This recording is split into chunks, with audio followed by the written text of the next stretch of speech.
A continuación, Noticiero Telesucesos. Clasificación A.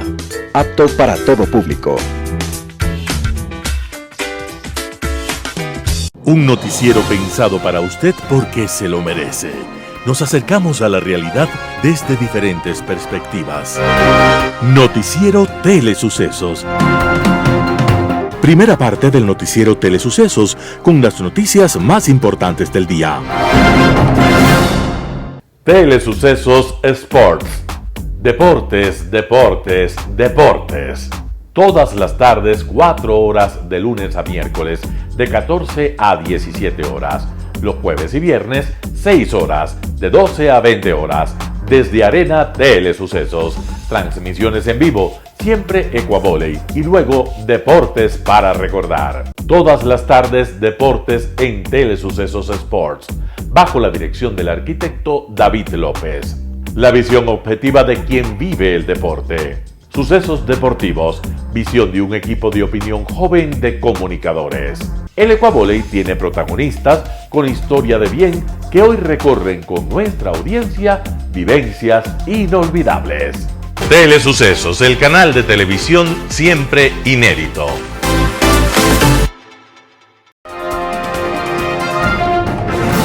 Un día como hoy. Hubo un tiempo que todavía extiende sus sombras, en el cual las mujeres solo eran educadas para casarse y llegar a ser madres. Y cuenta una historia española que hubo una mujer llamada Yerma, casada con un hombre llamado Juan. Pero quiso la vida que Yerma no reprodujese la vida, y que aquel matrimonio no pudiese concebir el hijo que, según la tradición, debería darle sentido al amor. Aquella historia describe el conflicto de una mujer que por tradición y presiones sociales siente que no puede llegar a ser feliz si no es convirtiéndose en madre. Y después de 2 años de matrimonio, al ver que no tiene hijos y que los vecinos empiezan a hablar mal de ellos, la mujer le dice a su esposo: Parece que no puedo darte un hijo, Juan. Eso significa que entonces no te quiero. Mientras tanto, aquel esposo sufre un cambio.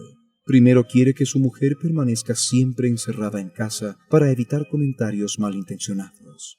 Y luego le confiesa a su esposa que él se siente feliz así, sin hijos, que no quiere descendencia. Lo que hubiera podido una nueva vida para ambos, libre de prejuicios y tensiones sociales, hizo crisis en la mujer, que entonces creyó que su esposo no la amaba y que le negaba la posibilidad de ser mujer. La historia se resuelve de manera dramática, y hoy sigue estremeciendo a los públicos de todo el mundo. La obra se llama Yerma y su autor es el poeta Federico García Lorca, que la estrenó un día como hoy, 29 de diciembre de 1934. Y desde entonces, los espectadores descubren que es urgente que hombres y mujeres descubramos nuevos papeles históricos, nuevas formas de alcanzar la felicidad. Las principales noticias del día. Titulares. Inicia el trámite para acceder a universidades públicas en 2023. El Rey Pelé fallece y deja un vacío en el mundo del fútbol. En Quito piden que se evite quema tradicional de morigotes en calles y veredas. En tributación de hoy, servicios profesionales y su base imponible. Los editoriales serán de Roberto Aguilar, Desaforados y sin placas, José Hernández, 2022, el error estratégico de Lazo. Noticias del día. Inicia el trámite para acceder a universidades públicas en el 2023. El proceso de ingreso a las universidades públicas del 2023 arranca hoy jueves 29 de diciembre del 2022. La Secretaría de Educación Superior, Ciencia, Tecnología e Innovación, CENESID, informó que el primer paso que deben seguir los aspirantes es registrarse de forma obligatoria en el sitio web www.registrounicoedsup.gov.es.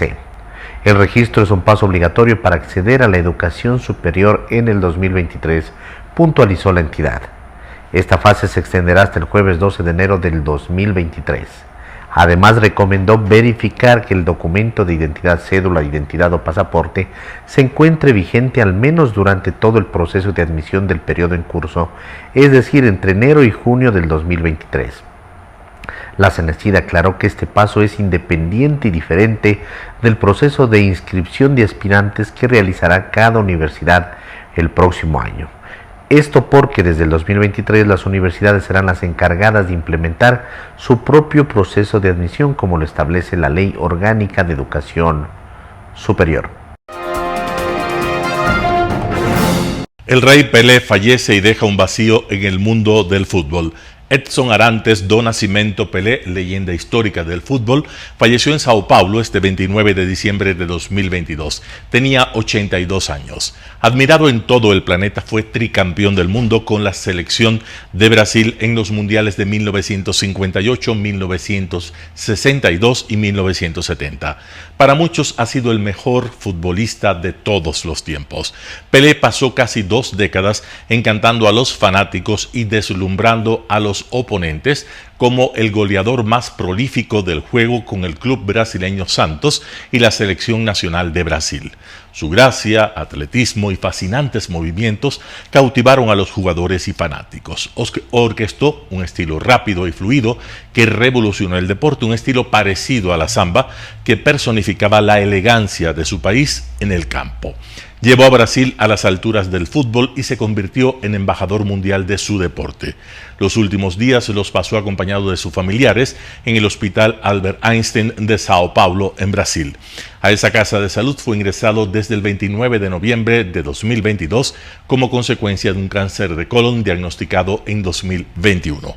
Desde entonces recibió tratamiento especializado, pero a finales de noviembre de 2022 su condición se complicó y tuvo que ingresar de emergencia al hospital. También adolecía de problemas renales y cardíacos. En Quito piden que se evite quema tradicional de monigotes en calles y veredas. La tradicional quema de monigotes y uso de pirotecnia puede causar daños económicos y de salud. Así lo advirtieron las autoridades municipales de Quito, quienes pidieron que en este feriado de Año Viejo se evite el uso de explosivos o objetos con pólvora, así como la quema de monigotes en calles y veredas. Desde la Empresa Pública Metropolitana de Movilidad y Obras Públicas, EMOP, señalaron que el fuego y los combustibles causan un daño a las propiedades del pavimento, permitiendo la aparición temprana de baches o rotura de las vías y veredas. Por esto solicitaron a los ciudadanos que cuiden el espacio público y el bienestar de sus familiares o seres queridos, evitando algún accidente con el fuego. Además, informaron que la multa por incinerar a cielo abierto basura, papeles, envases u otros objetos es del 50% de un salario básico unificado SBU, es decir, de $212.50 por el uso indebido del espacio público, y al comercializar productos sin el permiso único de comerciantes autónomos también se sanciona con una multa del mismo valor, $212.50. Desde el martes 27 de diciembre se iniciaron una serie de operativos para incautar los objetos de pirotecnia, pues su venta sería prohibida, junto a la Agencia Metropolitana de Control AMC, Cuerpo de Agentes Metropolitanos, Agencia Metropolitana de Tránsito AMT y la Policía Nacional. Se desplegarán en distintos puntos de la capital para evitar la comercialización de estos productos. Entrevista del día. La mañana de este jueves 29 de diciembre en Radio Sucesos, Germán Rodas, coordinador de la Comisión Anticorrupción, habló sobre la solicitud para transparentar los costos de construcción del Metro de Quito. Escuchemos lo que dijo. Y bueno, ¿qué podemos comentar sobre esta obra, la más cara, la más costosa, la más importante quizás de la capital, que ha costado más de $2.000 millones a los quiteños? Y bueno, ¿qué problemas hay y por qué pensar de estos indicios de sobreprecio que favorecerían todavía a Odebrecht, que todavía sigue dando cola esta empresa, este gigante brasilero? Creo que es importante señalar como premisa que es fundamental para la ciudad de Quito el contar con el metro. No se trata en modo alguno de señalar un cuestionamiento a la obra en sí. Ojalá contribuya de manera importante para mejorar la vialidad de la ciudad, que es muy difícil, muy compleja y cada vez más. Pero eso no es óbice, porque la obra puede estar bien construida, eso ya lo veremos en el tiempo, etcétera, en términos de imagen, etcétera. Lo importante es decirle a la comunidad, decirle al país, que desde el año 2015 que se integró la Comisión Nacional Anticorrupción, Hemos estado insistiendo a los alcaldes de turno en la necesidad de que se entregue la información respecto de los temas contractuales del metro. Y lo hicimos con mayor fuerza y entereza en el momento en el que fue notoria la circunstancia provocada por Odebrecht, no solo en el país, sino en Latinoamérica, cuando se descubrió que Odebrecht, para lograr los contratos con determinadas empresas, tenía una oficina instalada para sobornos y para pagar coimas, de tal manera que con esta información previa hemos insistido siempre en la necesidad de hacer el seguimiento de Odebrecht. Mire usted, la hidroeléctrica Manduriacu que nosotros denunciamos en el 2017 tiene sobreprecio, aún no se definen las cosas, eso es otro tema, pero tiene sobreprecio. Las hidroeléctricas como la que no existe, la refinería, la propia obra de la refinería del Pacífico y de otras grandes construcciones, todas han tenido sobreprecio en el país. Todo eso está en investigación y en averiguación.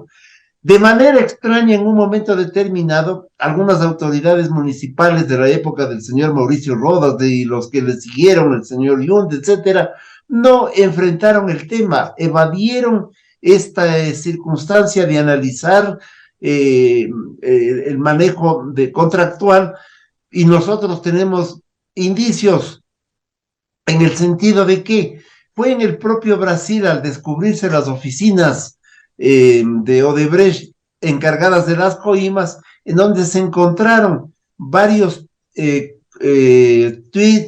varios correos electrónicos con algunos funcionarios de la construcción del metro. Algunos funcionarios de Odebrecht estuvieron cercanos a la construcción del metro haciendo una serie de actividades.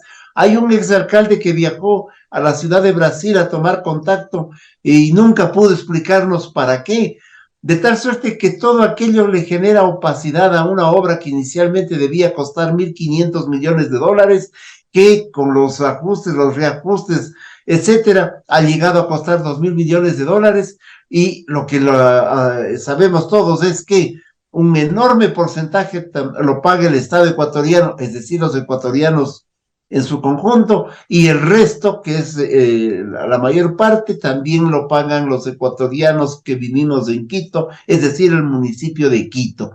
De tal suerte que frente a este manejo raro respecto de la construcción, nos parece importantísima la auditoría. Pero déjeme decirle, Verónica, quizás el punto central, además de todo esto.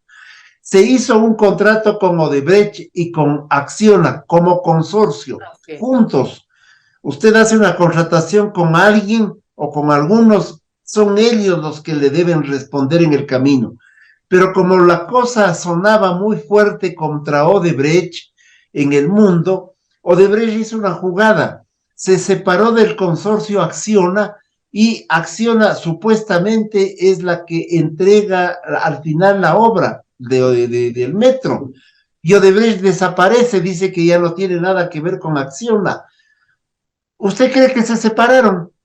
Se separaron en los papeles, porque las máquinas, porque el personal de trabajo siguió siendo de Odebrecht, y se cambiaron en el overall el nombre de Odebrecht Acciona por solo Acciona. De tal manera que esta empresa española, que también tiene una historia que no es tan encomiable en España particularmente, no es la única constructora. Allí hay que descubrir el rol de Odebrecht, hay que descubrir la contratación, cómo se la llevó adelante, y hay que descubrir a aquellos que permitieron esta circunstancia y aquellos que nunca se preocuparon por decirle la verdad al pueblo quiteño y al país.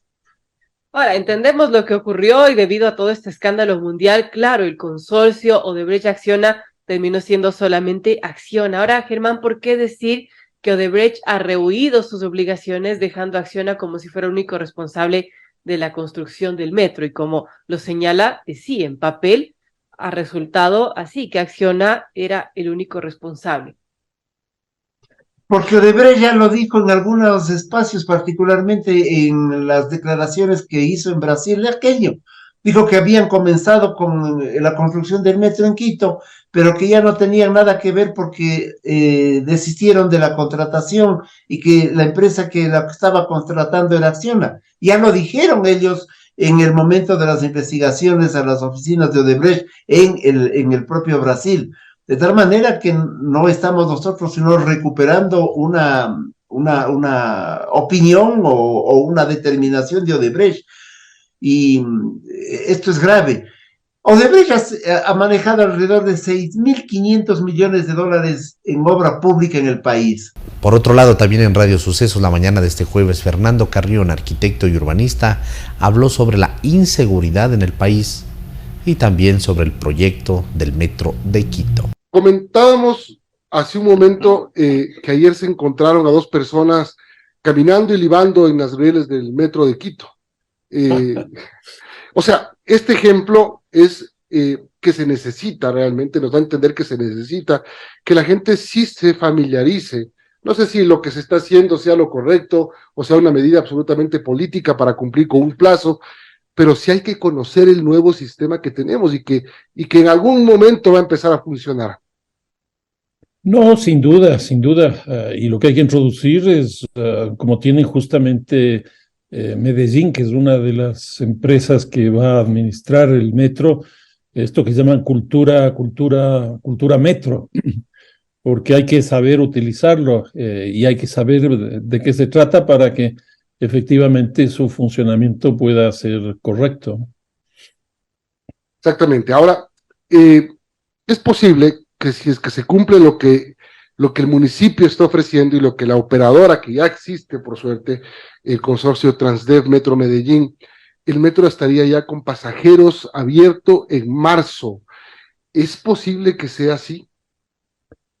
Yo todavía dudo, no es una cosa tan fácil. Y bueno, probablemente sí pueda estar con pasajeros, pero lo que sí va a ocurrir de manera indefectible, me parece, es que la cifra de la demanda que se pensaba que era de 400,000 pasajeros día no se va a cumplir. A mí me parece que si se llega a 120, 150,000. Y bueno, también la vocera Verónica Sevilla ha mencionado, ¿no? Que quizás tomará un año más o menos llegar a esa meta de usuarios que están planificando. No, yo creo que incluso va a ser mucho más, porque uno de los grandes problemas que tiene este rato el metro es que todavía no se convierte en la estructura de la movilidad en Quito. En otras palabras, tienen que articularse los distintos modos de transporte, las distintas modalidades de transporte y articular el sistema vial también. Esas dos cosas son bastante complicadas de hacerlo de un día para otro porque hay intereses políticos. Si nosotros vemos el caso más próximo para nosotros, que es el de Cuenca con el tranvía o con la aerovía en Guayaquil, ninguna de las dos que ya están funcionando 2, 3 años, pues han cumplido eso. Incluso en el caso de Guayaquil hubo una contracción de la demanda de casi 12% en este año. Y entonces ese tipo de cosas tienen que empezar a trabajarse, pero de forma urgente, porque si no, eso va a incrementar los costos de los subsidios, que yo creo que ya de por sí son bastante altos, ¿no? No, claro, el sistema metro es un sistema de transporte masivo, esa es su característica, porque la bicicleta, por ejemplo, puede ser recreativa, puede ser deportiva y puede ser también de transporte, pero si nosotros establecemos ciclorrutas, etcétera, eso ya es un concepto de transporte. Y en el caso del metro es fundamentalmente de transporte, lo cual no excluye que vayan turistas, que además es necesario que vayan. Claro. Pero sí, yo creo que ese es un tema absolutamente central. ¿Qué debería ser el nuevo alcalde? Cualquiera que sea, ya la gente sabrá por quién vota y en qué problema se mete cuando elige. El tema aquí es el que venga, por dónde debe empezar.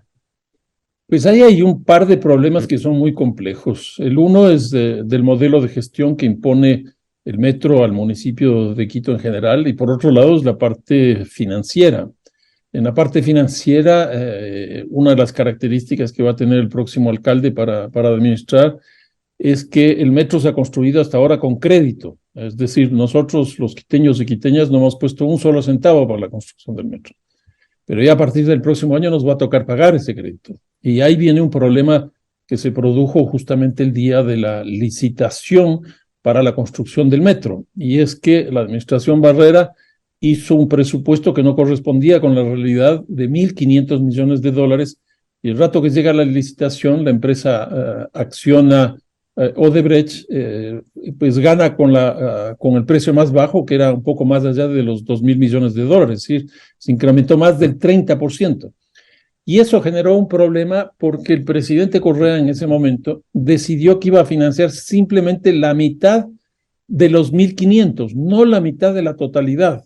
Y esto significó que el alcalde Rodas, porque en su gestión se hizo, decida que el municipio de Quito asuma la diferencia. Eso significa que deberíamos pagar nosotros 1.250 millones de dólares. Por suerte, en la última sesión del Consejo de Quito en honor a la fundación de la ciudad el 6 de diciembre, el presidente ofreció financiar 150 millones de dólares. Pero de todas maneras eso hace que sea una cantidad muy alta. Yo he hecho cálculos en el tiempo que se tendría que pagar eso, y más o menos van a ser 60 millones de dólares al año. Y eso significará un incremento de la contribución especial de mejoras y un incremento del impuesto predial. A continuación les presentamos un fragmento del programa Quito TV, donde fue entrevistado el arquitecto Nicanor Favara hablando sobre la época de oro del básquetbol. Escuchemos la nota. Siempre es grato para nosotros en este espacio tener a personajes de la ciudad, y en este caso tenemos un personaje de la ciudad dentro de lo que es el tema de la arquitectura, y también dentro del deporte tenemos la presencia del arquitecto Nicanor Favara. Queremos saludarle. También nos acompaña el día de hoy el arquitecto Fernando Najas, principal de Telesucesos. Arquitecto, ¿cómo está? Bienvenido, arquitecto Favara, a este espacio Quito TV, el espacio de la ciudad. Bueno, le agradezco muchísimo, pero es totalmente espontáneo. Por supuesto. Ustedes me invitaron a una conversación, la tengo mucho gusto de hacer, pero me parece que debería ser privada. En realidad somos gente quiteños de hace muchísimo tiempo, hemos vivido por Quito, luchamos por Quito y logramos tener un gran equipo de básquet, que fue gloria en Sudamérica. Tuvimos la suerte de jugar en Europa. Pues voy a responder las respuestas que usted me haga simplemente en plan de amigos. Por supuesto. Absolutamente de amigos. Esto no tiene ninguna trascendencia oficial. Así es, por supuesto, arquitecto. Esa es la intención y por eso le hemos invitado. Este equipo es un equipo de oro que se lo conoció y que estuvo alrededor de ¿qué años? ¿De los años 50, 60? Así es, entre los 50 y 60. Y fue una coincidencia realmente de amigos. Imagínese usted que, haciendo un poco de historia, el básquet en Quito, había algunos equipos, había un crack, había mercantil y el tradicional Liga Deportiva Universitaria, que estaba integrado exclusivamente por estudiantes universitarios. Y ahí es cuando entramos nosotros, de esas coincidencias de que en la misma generación estuvo la familia Rivadeneira, la familia Arroyo y mi familia jugando básquet. Y de allí salió con la integración de estrellas extraordinarias como Gonzalo Ceballos, que jugaba en Mercantil primero, Marcelo Holguín, que vino de Ambato, luego jugó en el Mejía y luego fue becado al Colegio Americano, Santiago Leas, que venía de Riobamba y estudiante de arquitectura, y después la familia Arroyo con dos jugadores formidables, Rodolfo y Osvaldo, y la familia Rivadeneira con tres jugadores, Marcelo, Jorge el más fuerte, Marcelo Y ¿Juan?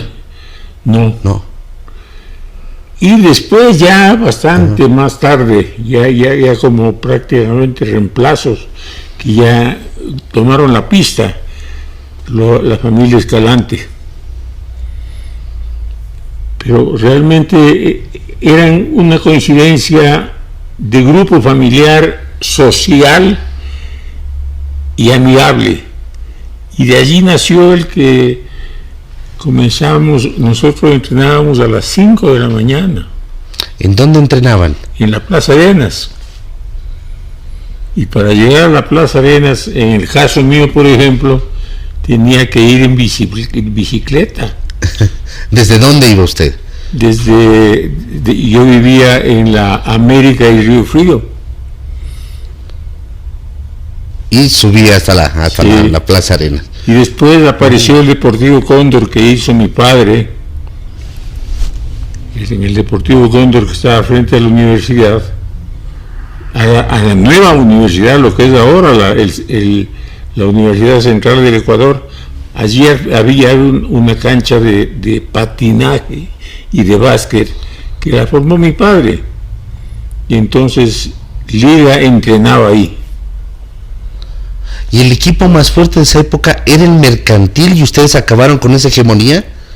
Claro, Mercantil estaba formado por jugadores extraordinarios. Allí había Jaime Salvador, Alberto Estrella, había... Pues mire, perdone, no recuerdo bien los nombres de los... Pero era un equipo extraordinariamente bueno, muy bueno. En cambio, cuando nosotros entramos a Liga, estaba conformado por los doctores Fierro, doctor Vallas, doctor Vaca, había un chico Guarderas, no me acuerdo, otros más. Pero el grupo nuestro era un grupo prácticamente sólido de amigos que nos queríamos de muchísimo, y de pronto dijimos, bueno, vamos a entrenar y a entrenar bien. ¿Quién les entrenaba? ¿Quién era el entrenador? Coincidencias de la vida. Primero Van Badler vino al colegio americano. Y después ya con el avance que se veía que podía ser un equipo extraordinario, la embajada americana tuvo la bondad de traerlo a Kenneth Davison, un entrenador profesional americano que estuvo con nosotros mucho tiempo y nos enseñó realmente maravillas que no sabíamos para mejorar en el deporte. Tal es así que este equipo en algún determinado momento viaja incluso a jugar un campeonato en Europa y se van en barco, ¿es así? Así es. Hasta Budapest, hasta Nápoles, y luego de Nápoles a Budapest por tierra. Así fue. Así fue. En barco 27 días en barco, y después de ya llegados a Génova, tuvo la bondad de salir a recibirnos del embajador en Italia, que estaba el señor Plaza, Leonidas Plaza, estaba de embajador. Y nos salió a recibir, y de allí pues a Budapest. En Budapest se realizaban unas olimpiadas universitarias. No se olvide usted una cosa, que para entender todo esto, el mundo acababa de pasar una terrible guerra. Le estoy hablando de los años 54, 55, y trataba de integrarse de diferente manera aún en la vida universitaria. Y allí es cuando organizaron unas olimpiadas universitarias en Budapest, que con unas anécdotas maravillosas. Hicimos una relación increíble con el grupo uruguayo. El grupo uruguayo era en cambio un equipo de fútbol Y dentro de ese equipo de fútbol, lamentablemente estuvieron 3 de los integrantes de aquel famoso desastre del avión uruguayo que se perdió en los Andes y que desaparecieron muchos, y 3 de los jugadores estuvieron ahí. En ese avión que uno de ellos ventajosamente logró sobrevivir. Ese barco se llamaba Américo Vespucio. Fuimos en el Américo Vespucio y regresamos en el Urso Guimare. Ya. Se dice que viajaron en tercera clase y que había el ofrecimiento que allá les iban a dar un determinado dinero como para regresar en primera clase. Tuvieron que regresar en tercera clase mismo porque no hubo ese dinero. ¿Es así? Aquello del dinero, mire, no le puedo mencionar porque nosotros nunca manejamos dinero, ¿sí? Primera cosa. Segunda cosa, nosotros fuimos en segunda clase y regresamos en segunda clase. Pero lo maravilloso es que hicimos muchos buenos amigos. Entre ellos una cosa que para mí se me quedó muy pegada. Cuando viajábamos de regreso, en ese barco vino el famoso, que ahora es un santo, ¿no? Famoso José Esquivia, que es ahora santo, claro, ¿no? Claro, por supuesto. ¿Sí? Él viajaba en ese barco con nosotros. Él viajaba con nosotros. Y fue una gran ayuda, un tipo muy simpático. ¿A qué universidades, a qué equipos recuerda usted haber enfrentado? Yo tengo entendido que fue Dinamarca, Checoslovaquia, creo, las universidades. El primer partido fue con Rusia. Con Rusia. Y Rusia, pues en ese momento mandaba en todo. En Europa mandaba en todo. Y tenía un equipazo de básquet. Entonces, las cosas graciosas. Comenzó el partido y Liga marcó 2-0. Marcó primero. El primer aro. Entonces Marcelo Leguín, con lo gracioso y simpático que siempre fue, time out. Fotografía. Ecuador 2, Rusia 0. Seguimos jugando y Ecuador marca 4-0. Otra vez time out. Ecuador 4, Rusia 0. Claro, nos ganaron con 10 puntos, pero nosotros teníamos un muy buen equipo, realmente bueno.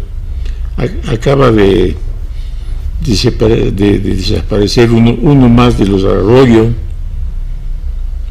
Tenemos un equipo realmente formidable, más que equipo de básquet, era un equipo de amigos que simplemente nos llamábamos. Mira, mañana comenzamos a las 5 de la mañana y ahí estábamos. Un panorama de noticias para su estatura intelectual.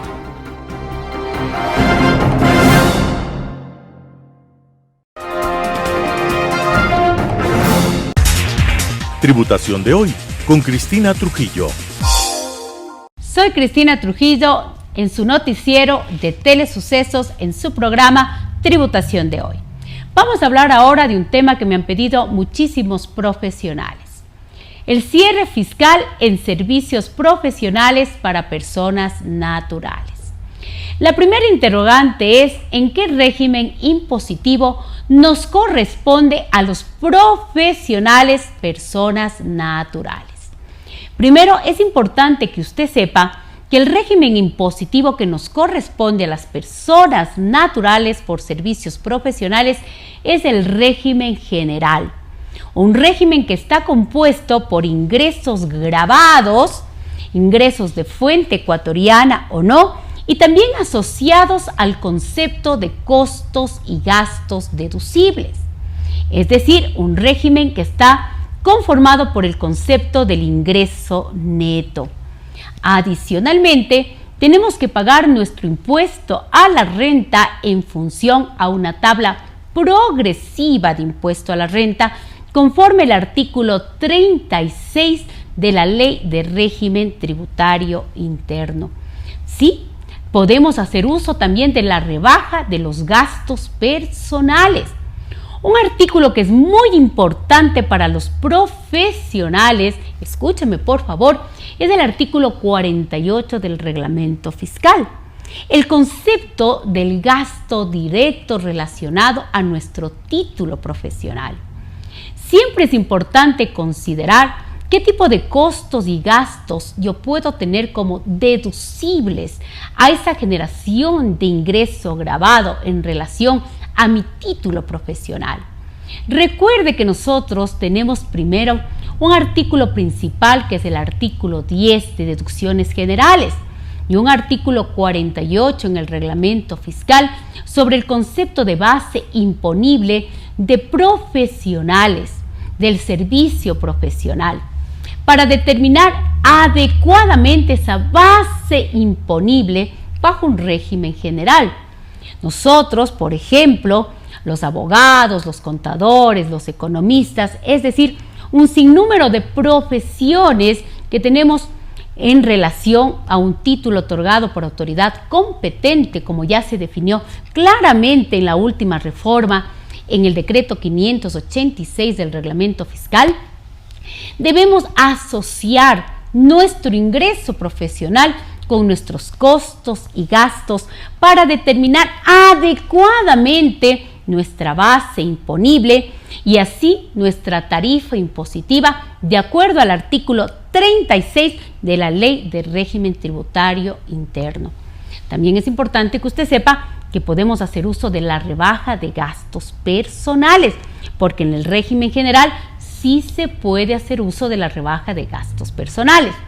Me decían, ¿qué tipo de gastos son estos gastos directos a nuestro honorario profesional, a nuestra renta de servicios profesionales?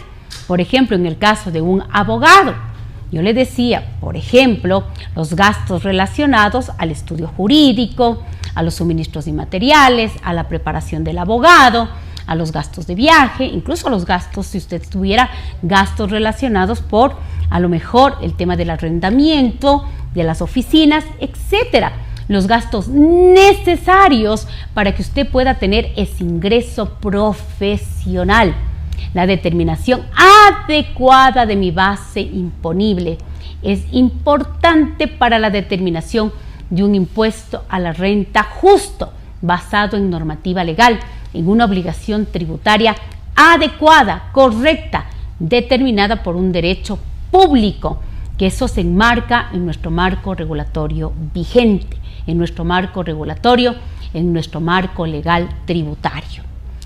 Yo soy su amiga Cristina Trujillo y quiero desearles, en el cierre de nuestro año fiscal 2022, que usted haya cumplido todos sus objetivos, todas sus metas, que usted haya realizado todos esos sueños y que este próximo 2023 siga adelante y que podamos seguir juntos en esta capacitación permanente en este prestigioso canal. Vamos a estar siempre pendientes de cumplir con nuestro marco regulatorio normativo, que la mejor capacitación es cumplir siempre con nuestros impuestos, con nuestras contribuciones de una manera adecuada. Nos volveremos a ver en el próximo año fiscal. Muchas gracias. Editorial. Desaforados y sin placas. Artículo de Roberto Aguilar publicado en Diario El Expreso. Pocas cosas retratan mejor la conducta cívica de los ecuatorianos, su cultura política en lo que tiene que ver con las responsabilidades que impone la ciudadanía y su manera de entender las relaciones entre lo público y lo privado, como el viejo y al parecer irresoluble tema de las placas de los carros. Operativos de control y mano dura para castigar a los propietarios de los vehículos que no las tengan, ha anunciado la ANT a partir de esta última semana del año. Una multa equivalente al 30% del salario básico, es decir, alrededor de $130. Suena bien y así se verá en televisión durante un tiempo. Habrá operativos ante las cámaras y los policías de tránsito se mostrarán implacables. ¿Y luego? ¿Qué ocurrirá cuando termine la fiebre de los operativos? Como se recordará, nadie hizo tanto por fomentar esta, la más elemental de las conductas anticiudadanas, como el gobierno de la llamada Revolución Ciudadana. Llegó a haber en ese entonces 70,000 carros oficiales en el Ecuador, el doble de los que tiene Japón, con poco menos de la 10ª parte de la población, la inmensa mayoría de los cuales no tenían placas y se distinguía del común de los mortales precisamente por eso. Tampoco las tenían los carros privados de esa gran masa de burócratas en ascenso y empresarios amigos que aprovecharon esos años de impudicia para forrarse sin control. Carros de alta gama libres de impuestos por las ventajas que confieren un cargo público, un carnet de discapacitado, un amigo en las aduanas. Si algo aprendimos los ciudadanos durante la Revolución Ciudadana, es que los ministros y subsecretarios, los asambleístas y los concejales, los directores departamentales y los asesores, los contratistas y los consultores, los esposos o esposas de unos y otras y los hijos de ambos, toda esa gente puede andar sin problema alguno en carros sin placas. Más aún, el simple hecho de no tener placas les confiere impunidad para parquearse donde les venga en gana, para cruzar los peajes electrónicos sin pagar, para invadir en Quito, por ejemplo, el carril exclusivo del trole, para pasarse en rojo los semáforos. ¿Por qué no? Cualquier humilde chapita de tránsito, por mínimo que sea su instinto de conservación, aprendió que detener a un carro sin placas que ha cometido una infracción, no tener placas ya es una infracción, le puede meter en problemas o por lo menos hacerle pasar un mal rato. Le pueden decir, por ejemplo, no sabes quién soy yo, y caerle a trompadas, porque el poder es un fuero y andar sin placas uno de sus privilegios. La semana pasada, ni bien la ANT anunció las nuevas sanciones para los conductores de vehículos sin placas, empezaron a circular en el Twitter las fotografías de funcionarios de la ANT en vehículos sin placas. ¿Quién va a cobrar los $130 de multa a estos caballeros? ¿Los agentes de uniforme que son sus subordinados? Tampoco extrañará a nadie que los camiones y camionetas de propaganda electoral de los candidatos de la Revolución Ciudadana en la provincia del Guayas, para la alcaldía de Durán, para la prefectura, aparezcan regularmente fotografiados circulando sin placas, como si andar de aquí para allá con la carota de Marcela Aguiñaga a cada lado del vehículo no bastara. ¿Van a multar y sacar de circulación a estos infractores? Artículo de Roberto Aguilar, publicado en Diario El Expreso. 2022. El error estratégico de Lasso. José Hernández, 4 pelagatos. El año cierra sin que el país vislumbre cómo resolver una herida profunda que arrastra. El cisma con los pobres se evidenció en octubre de 2019 y se agravó en junio pasado con motivo de los 18 días de violencia propiciada por la CONAIE.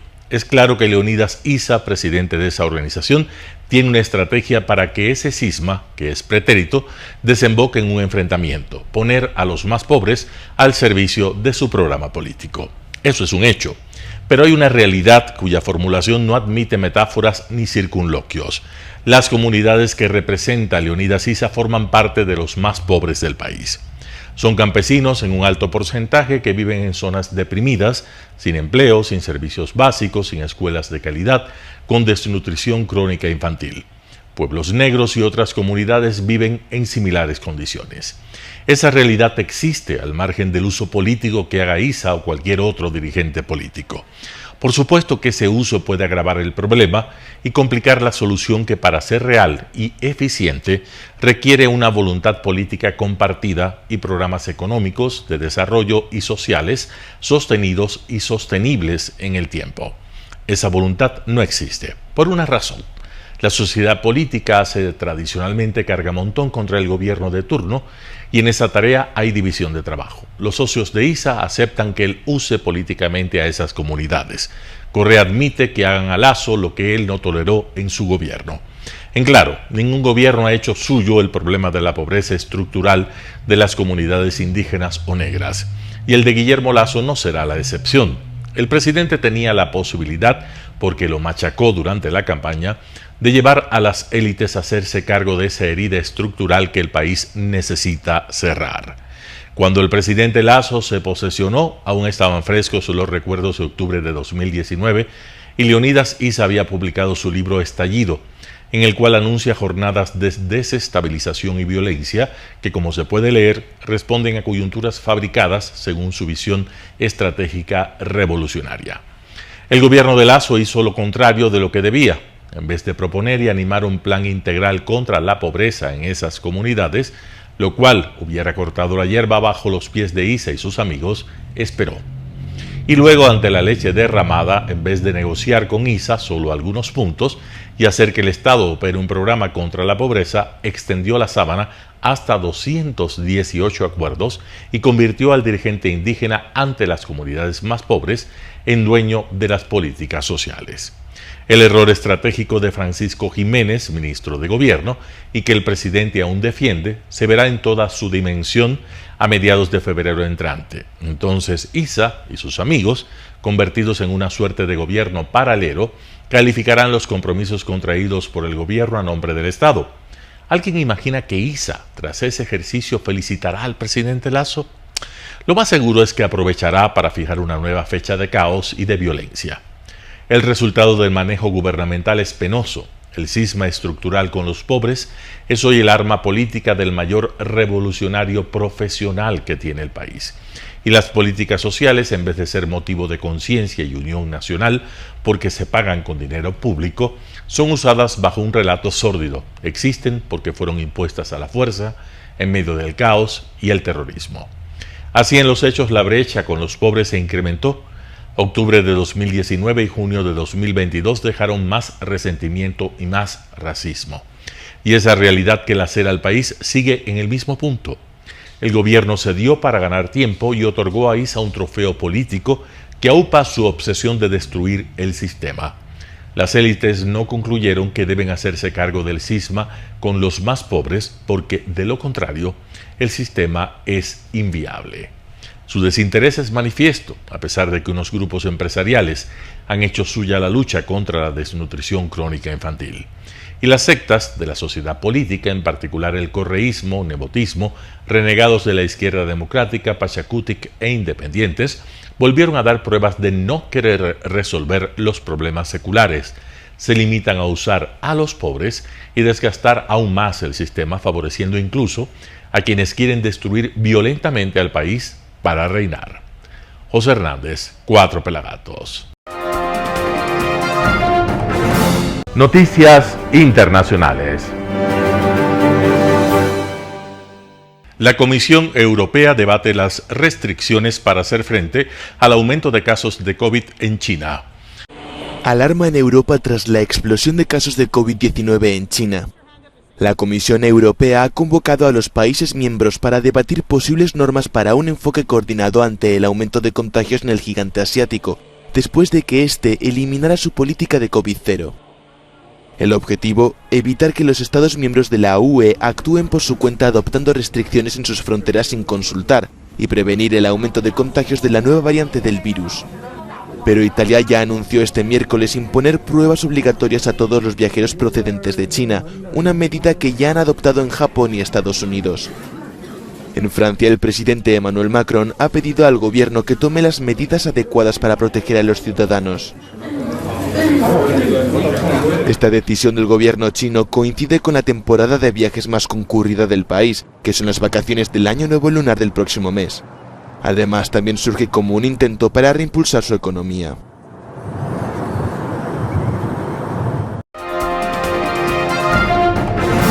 Estados Unidos se prepara para posibles inundaciones tras el paso del temporal de nieve Elliott. Estados Unidos se recupera lentamente del histórico temporal de nieve que ha provocado al menos 59 muertes y ha dejado incomunicado al país. Elliott ha traído ingentes cantidades de nieve acompañadas de un viento glacial y temperaturas gélidas. En torno a Buffalo, la ciudad más afectada, próxima a la frontera con Canadá, se limpian las carreteras y se recogen los cientos de coches abandonados. Las autoridades advierten que hay que seguir alerta, porque ahora la nieve se derretirá y se esperan inundaciones potencialmente peligrosas. Se distribuirán bombas de agua, generadores de electricidad y sacos de arena. Este jueves se ha levantado la prohibición de circulación de vehículos. Hemos despejado en torno al 70% de las calles de la ciudad de Búfalo después de esta histórica tormenta, decía su alcalde. Hoy nuestra flota de nieve, junto a otros equipos, continúa trabajando para limpiar los caminos de la ciudad. Dentro del caos provocado en el transporte aéreo en plenas fiestas navideñas, destaca el de la compañía Southwest, que operaba el 90% de los vuelos suspendidos este miércoles, más de 2.500. Sus pilotos denuncian un sistema informático totalmente obsoleto. Se prevé que en los próximos días el este, centro y sur del país experimenten un aumento de temperaturas muy por encima de lo normal para esta época del año. Serbia anuncia la retirada de barricadas en el norte de Kosovo.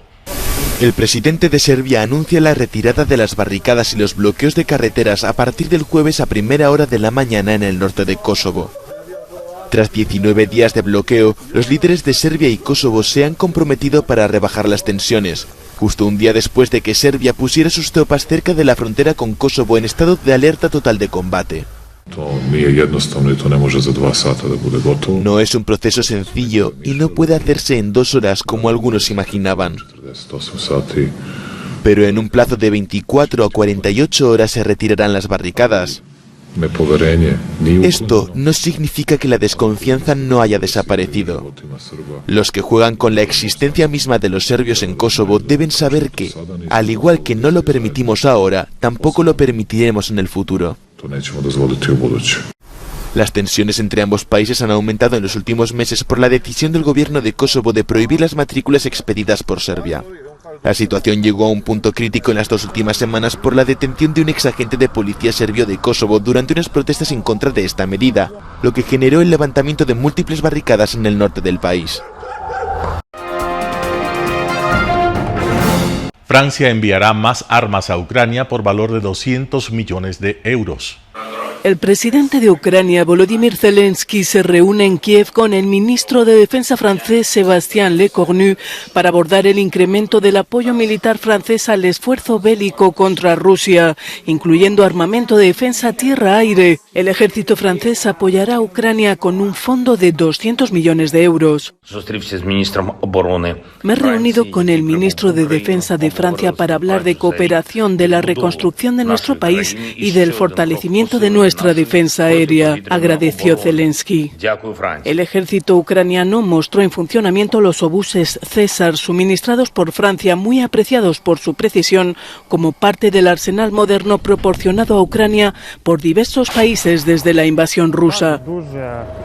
Son muy apreciados por su agilidad y velocidad de tiro. Con este vehículo podemos cambiar fácilmente de posición sobre nuestros objetivos, explicaba un comandante ucraniano.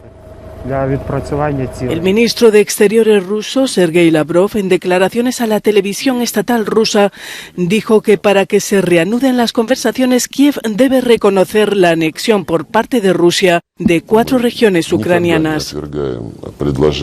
No rechazamos propuestas para alcanzar acuerdos diplomáticos. Las condiciones son bien conocidas. Una parte indiscutible de dichas condiciones es la pertenencia de 4 territorios del este de Ucrania a la Federación Rusa, concluyó Lavrov.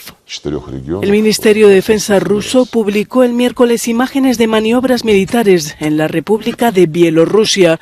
Según confirman las autoridades fronterizas ucranianas, Rusia habría desplegado un batallón de más de 10.000 soldados en Bielorrusia.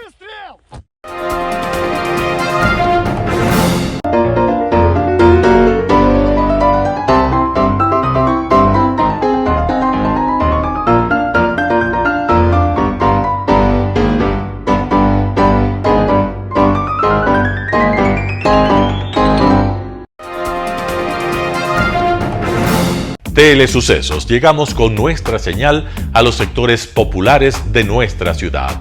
Quienes no tienen televisión por suscripción atenderán nuestra señal sin costo en Canal 29 UHF Telesucesos.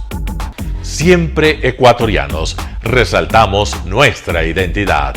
El básquet, esgrima, tenis de mesa, taekwondo, box y muchos deportes más en Telesucesos Sport, sin costo desde la comodidad de su hogar en Telesucesos Canal 29.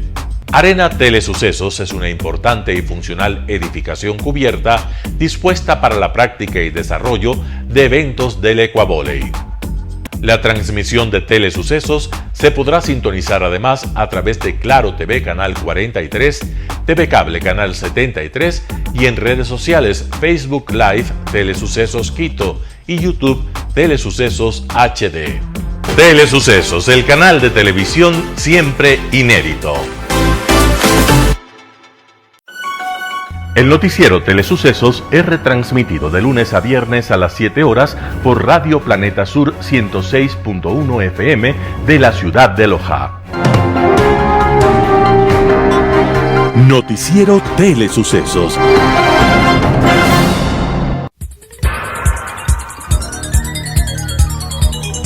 Las opiniones vertidas en este espacio por la producción y dirección del programa son de exclusiva responsabilidad de sus autores y de quienes intervienen en ellos.